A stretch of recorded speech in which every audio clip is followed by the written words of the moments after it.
سلام، چطوری؟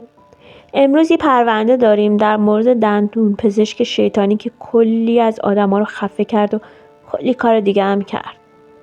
پس بریم ببینیم این پرونده جریانش چیه.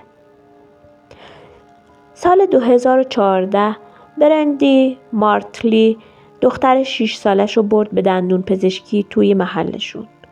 اونا توی فلوریدا زندگی میکردن و دکتر اشنایدر تنها دکتری بود که توی اون منطقه بیمه قبول میکرد. برای همینم رفتن پیش اون.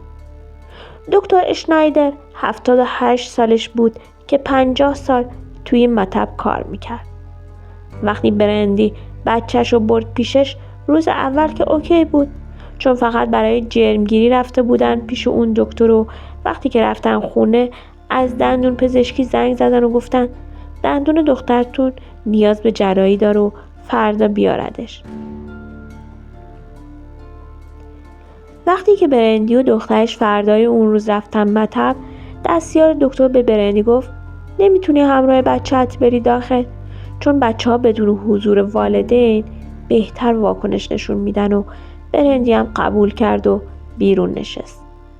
جراحی دخترش 3 ساعت طول کشید و همش هم صدای جیغ و داد بچهش از اتاق می اومد. ولی برندی فکر میکرد که به خاطر ترسه.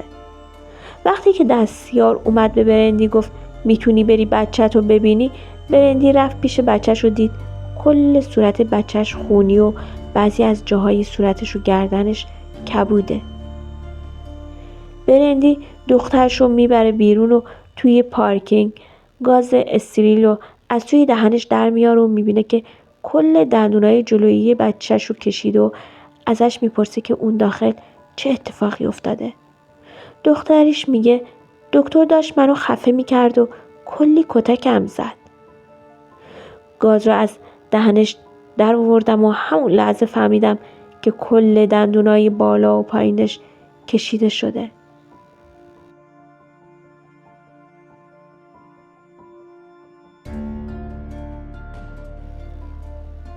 برندی دید بدن دخترش کبود شد و رفت پیش پلیس و از دکتر شکایت کرد. پلیسا رفتن و اومدن ولی هیچ کاری نکردن. برندی بعد از چند ماه که دید پلیسا هیچ کاری نمیکنن، تصمیم گرفت خودش یه کاری کنه. برندی یه متن توی فیسبوک به اشتراک گذاشت که داخلش همه چیز رو تعریف کرده بود و اون متنی که گذاشت به شدت وایرال شد و باعث شد پدر و مادرایی که بچه‌شون رو برده بودن یا خودشون بیمار و اون دکتر بودن بیان و همه چیز رو تعریف کنن.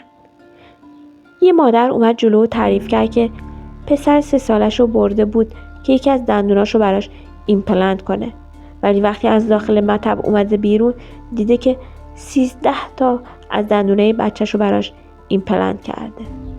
یه مادر دیگه که اسمش آماندا بود پسر بچه 5 سالش رو برده بود پیش دکتر، ولی دکتر بدون هیچ دلیلی 2 تا دندونای جلویی اونو کشیده بود و تمام مدت اون بچه داشته جیغ و داد میکرده، ولی چون آماندا ناشنوا بوده نتونسته صدای بچهش رو بشنوه. بچه آماندا هم گفته بود که دکتر خفش کرده بود. کلی از خانواده ها از این دکتر شکایت کرده بودن ولی پلیسا هیچ کاری نکرده بودن و بالاخره بعد از اینکه برندی اون متن رو منتشر کرد تونستن همه شکایت رسمی علیه دکتر اشنایدر رو انجام بدن و بالاخره پلیسا اونو دستگیر کردن و 60 تا خانواده علیهش توی دادگاه شهادت دادن. معلوم شد که این دکتر می اومده کارهای غیر ضروری روی دندون بچه ها انجام میداده و دندوناشون رو میکشید و ایمپلنت میگذاشته، چون که اون بیمه برای هر دندون به این دکتر پول میداده.